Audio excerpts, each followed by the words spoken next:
Life has a way of painting a beautiful picture, and my life, it was a masterpiece. I had a home filled with laughter. I had a career that gave me purpose. Most importantly, I had a wife, Sarah, who was my sun. She was the light that warmed my entire world, the person I came home to every single day. Our marriage felt like a safe harbor, a quiet place where my soul could rest. We had built a life together, brick by brick, with shared dreams and whispered promises under the stars. It was a life I was so proud of, a life I thought was unshakable and true. Our weekends were simple but perfect. We'd spend Saturdays working in the garden, our hands covered in soil, planting seeds that we hoped would grow into something beautiful. Just like our love, or so I thought. Sunday mornings were for lazy breakfasts, the smell of coffee filling our small kitchen, our conversations easy and light. We talked about everything and nothing. We planned for the future, for a family, for growing old together on our porch. These were not just routines. They were the sacred rituals that defined our happiness and our connection. They were the anchors that held our life together. We were that couple, the one friends looked to for advice, the one whose love seemed effortless and strong. We hosted barbecues in the summer and holiday parties in the winter. Our home was always open, always filled with friends and family who celebrated our union. I looked at Sarah across a crowded room and felt a surge of gratitude so powerful it could bring tears to my eyes. I believed in us. I believed in the story we were writing, a story of enduring love, partnership, and unwavering commitment. I truly believed we had it all. Looking back, that picture of perfection feels like a distant dream. It's strange how something can seem so real, so solid, and then shatter into a million pieces in an instant. But at that time, my belief in our perfect life was absolute. It was my truth. It was the ground beneath my feet, the air I breathed, the very core of my identity. I was a husband, I was loved, and I was happy. I had no reason to question it, no reason to look for cracks in the foundation, because from where I stood, the view was flawless. Then there was Mark, my best friend. He wasn't just a friend, he was my brother. We had known each other since we were kids, navigating the awkward years of high school and the confusing maze of college together. He was the best man at my wedding. He stood beside me as I pledged my life to Sarah. His speech brought tears to everyone's eyes as he spoke of our bond and how happy he was that I had found my soulmate. He was a constant presence in our lives, a part of our family. He was the person I called with good news and the one I leaned on with bad news. The trust I had in Mark was as deep as the trust I had in my own wife. They were the two pillars holding up my world. Sarah loved Mark like a brother too. The three of us were inseparable. We were a team. We went on vacations together, just the three of us. We spent countless nights playing board games or watching movies, our laughter echoing through the house. There was never a moment of doubt, not a flicker of suspicion. Why would there be? This was Mark, my loyal friend, and this was Sarah, my loving wife. I shared everything with Mark, my hopes, my fears, my struggles at work, my dreams for the future with Sarah. He listened, he advised, and he always had my back. I would have trusted him with my life, and in a way I did. I trusted him with the most precious part of my life, my marriage. I encouraged their friendship. I was happy they got along so well. It made our life easier, more complete. It felt like the perfect triangle of friendship and love, a fortress of loyalty that could withstand any storm. I remember telling people how lucky I was. I have the best wife and the best friend a guy could ask for, I would say, my chest swelling with pride. That statement was the cornerstone of my happiness. It was a fact, as certain as the sun rising in the east. The idea of betrayal from either one of them was simply unthinkable. It was a possibility that did not exist in my universe. It was a story that happened to other people on television, not to me, not in my perfect life, with my perfect wife and my perfect friend. The change was subtle at first, so subtle you could easily miss it if you weren't paying attention. It started with the silence. Our home, once filled with constant conversation and easy laughter, began to feel quiet. The silence was heavy, thick with things unsaid. Sarah seemed distant, lost in her own thoughts. I would ask her what was wrong and she would just shake her head. "I'm just tired," she would say. Or, It's just stress from work. I believed her. I wanted to believe her. I tried to be a better husband, to ease her burdens. Then her phone became an extension of her hand. It was always with her, clutched tightly or placed face down on the table. A simple buzz would make her jump. She started taking calls in the other room or stepping outside onto the porch. When I'd ask who it was, the answer was always vague. Just a friend. Work stuff. The passwords on her phone and laptop, which we once shared, were suddenly changed. She said it was for security, a new policy at her office. It sounded plausible, but a small, quiet alarm bell started to ring in the back of my mind. Her schedule started to change too. There were more late nights at the office, more girls' nights out with friends I had never heard of before. When I would offer to pick her up, she would insist it wasn't necessary. She would tell me not to wait up. The excuses were always good. They were always reasonable. But they were adding up, creating a pattern of absence that I couldn't ignore. Our shared time dwindled, replaced by these new mysterious commitments that didn't include me. The distance between us was growing wider every day. I tried to talk to her about it. I sat her down one evening and told her I felt like we were drifting apart. I asked if I had done something wrong. She cried. She said I was being silly, that she loved me more than anything. She blamed her stress and promised things would get back to normal soon. And for a little while they did. She was more present, more affectionate. The silence lifted. But it was only temporary. Soon the distance returned, the secrets came back, and the whispers in the silence grew louder than ever. At the same time, my friendship with Mark also began to feel different. He was always my go-to person for advice, the one I would confide in about my worries with Sarah. I told him I felt she was pulling away. I asked him if he had noticed anything strange. He would listen patiently, his face a mask of concern. He would tell me I was probably overthinking things. Marriages go through phases, he would say. Just give her some space. She'll come around. He was so reassuring, so convincing. He was my best friend after all. He was on my side. But his behavior started to feel off as well. He became harder to reach. He would cancel our plans at the last minute, with flimsy excuses that didn't quite add up. He avoided looking me in the eye. Our conversations felt strained, hollow. He used to ask about Sarah all the time, but now he barely mentioned her name. Looking back, he was trying to create distance, to slowly back away from the explosion he knew was coming. He was a co-conspirator, playing the part of the concerned friend while hiding the deepest betrayal. The red flags were everywhere, but they were disguised as normal life events.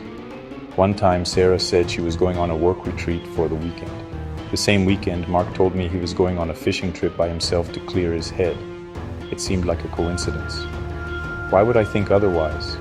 I even felt a little sorry for both of them, having to spend their weekends on such lonely pursuits.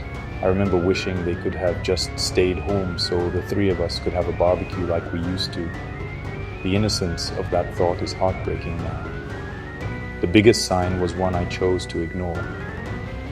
One evening, Sarah came home late, smelling faintly of a cologne I didn't recognize. When I mentioned it, she laughed it off, saying she must have hugged a colleague at a work event. The next day, I met Mark for a quick coffee and I smelled the exact same cologne on him. For a split second, my world tilted. The pieces almost clicked into place, but I pushed the thought away. It was too ugly, too impossible. I told myself I was going crazy. I was being paranoid. I chose to trust them instead of my own instincts. The day it all fell apart started like any other day. It was a Friday. Sarah told me she was going out for dinner with her co-workers to celebrate a big project they had finished. She said she would be home late and that I shouldn't wait up. I told her to have fun. I kissed her goodbye, completely unaware that it would be the last time I kissed my wife. The last time I would see her as the woman I thought I knew. I planned a quiet night at home, just me and the dog, watching a movie. A simple, peaceful evening. Around 9 p.m., I got a call from my younger sister. She was frantic. She'd been driving home and had seen Sarah's car. It was parked outside a small, romantic restaurant on the other side of town. A place you go for an intimate date, not a loud work dinner. But that wasn't the worst part. She said she saw Sarah through the window. She was sitting at a table, holding hands with a man. My sister couldn't see his face clearly, but she knew it wasn't me. My heart started pounding in my chest. A cold dread washed over me. My first instinct was denial. My sister must be mistaken. It must have been someone who looked like Sarah. It couldn't be her. But, the seed of doubt had been planted, and it was growing fast. I tried to call Sarah, but her phone went straight to voicemail. I tried again and again. Voicemail. Then I did something I never thought I would do. I decided to drive there. I had to see for myself. I had to prove my sister wrong and put this terrible thought out of my mind forever. The drive felt like an eternity, my hands shaking on the steering wheel. As I pulled up to the restaurant, my breath caught in my throat. There it was. Her car, parked right where my sister said it would be. For a moment, I just sat in my own car, paralyzed. I couldn't bring myself to get out. Part of me wanted to turn around, to drive home and pretend this never happened, to live in ignorance for just a little while longer. But I knew I couldn't. I had to know the truth, no matter how much it hurt. I took a deep breath, opened the car door and walked towards the restaurant, my legs feeling like lead. I walked to the front window of the restaurant and peered inside. My heart sank. There she was. It was Sarah. She was beautiful, dressed in a red dress I loved. She was laughing, a genuine happy laugh that I hadn't heard in months. But she wasn't laughing with me. Across the table from her, holding her hand, was Mark, my best friend, my brother. He was leaning in close, whispering something in her ear that made her smile. The scene was so intimate, so loving. It was a scene that should have been mine. In that single moment, my entire world stopped spinning. The noise of the street faded away. The air was sucked from my lungs. It was like watching a movie of someone else's life, a terrible, tragic movie. But it was my life. That was my wife. And that was my best friend. They looked so happy together, so comfortable, so right. And in their happiness, I saw the depth of their deception. Every lie, every excuse, every late night suddenly made perfect, horrific sense. It wasn't just a fling, it was a relationship, a secret life they had built behind my back.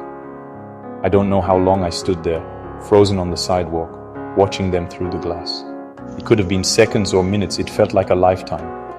I watched as he gently brushed a strand of hair from her face. I watched as she gazed at him with an adoration I hadn't seen her direct at me in years. The pain was physical. It was a knife twisting in my gut, a crushing weight on my chest. This wasn't just cheating. This was the ultimate betrayal, delivered by the two people on earth I trusted the most. I didn't confront them. I didn't storm into the restaurant and cause a scene. I couldn't. I was completely broken. All I could do was turn around and walk back to my car, moving like a ghost. I got in, started the engine, and drove away. I didn't know where I was going. I just drove. The image of them together was burned into my mind, playing on a loop. The laughter, the hand-holding, the stolen intimacy. The world I had woken up in that morning, the world that was safe and perfect, was gone forever. It had been a lie. The hours that followed were a blur of pain and confusion. It felt like I was drowning, and every memory was a wave crashing over me. The betrayal was twofold, a double-edged sword that cut me twice as deep. There was the betrayal of my wife, the woman who had promised to love and honor me. The life we had built together, the future we had planned, it all felt like a fraud. Every I love you, every shared moment was now tainted by this secret. I questioned everything. Was any of it real? Did she ever truly love me? And then there was the betrayal of my best friend, the brother I had trusted with my deepest secrets. He had looked me in the eye and lied. He had listened to my fears about my marriage while he was the very cause of them. He had comforted me all while sleeping with my wife. This betrayal felt in some ways even more profound. It was a violation of a sacred code, a friendship that had defined a huge part of my life. He hadn't just stolen my wife, he had stolen my past, poisoning decades of shared memories. I drove until the sun came up, my mind racing with 1,000 questions. How long had this been going on? Who else knew? Was our entire circle of friends in on the secret, watching me play the fool? The paranoia was suffocating. I felt so alone, so utterly isolated. The two people I would have turned to in a moment of crisis like this were the very people who had caused it. There was no one to call. There was no safe place to land. I was in a free fall with no safety net to catch me. The sadness was overwhelming, a deep, aching sorrow for the life I had lost. I mourned my marriage. I mourned my friendship. I mourned the person I used to be, the happy, trusting man who believed in the goodness of the people he loved. That man was gone, shattered on the sidewalk outside that restaurant. In his place was someone I didn't recognize, a man filled with anger, heartbreak, and a profound sense of loss. The foundation of my world had been built on lies, and now it had all crumbled to dust. When I finally returned home, the house was empty. Sarah wasn't there. A small part of me had hoped she would be, that there would be some explanation, some way to undo what I had seen. But the empty house was just another confirmation of the truth. I walked through the rooms, each one a museum of our dead life. I saw our wedding photo on the mantelpiece, our smiling faces a cruel joke. I saw the garden we had planted together, now just a painful reminder of a future that would never happen. I began to pack a bag. I couldn't stay there. The next few days were about survival.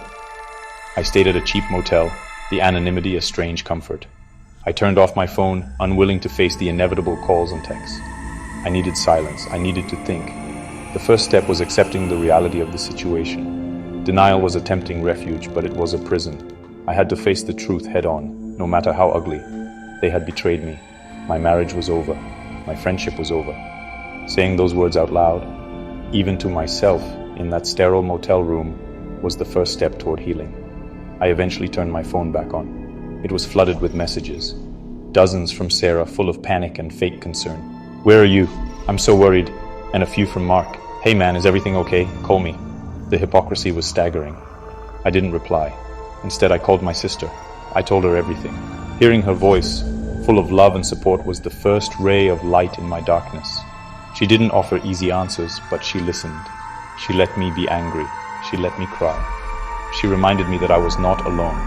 After a week, I knew what I had to do. I hired a lawyer. I sent Sarah a simple text message. "I know about you and Mark. I will have my lawyer contact you."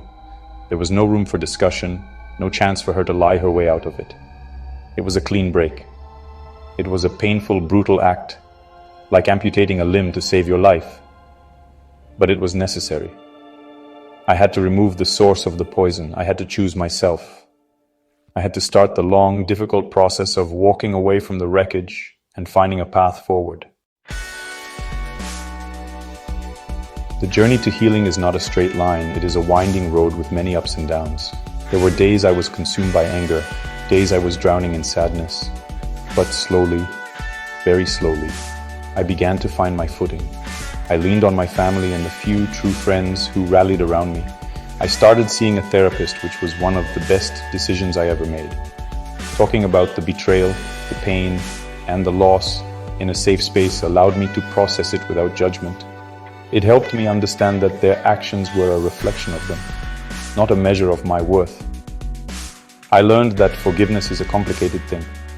For a long time, I thought I could never forgive them. But I came to realize that forgiveness is not about letting them off the hook.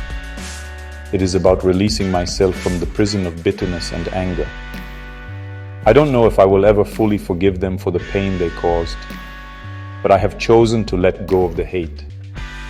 I have chosen to focus my energy on building my own future, not on dwelling in a painful past. My peace is more important than my anger. So what is my advice for anyone who has been betrayed? First, allow yourself to feel everything, the anger, the sadness, the confusion.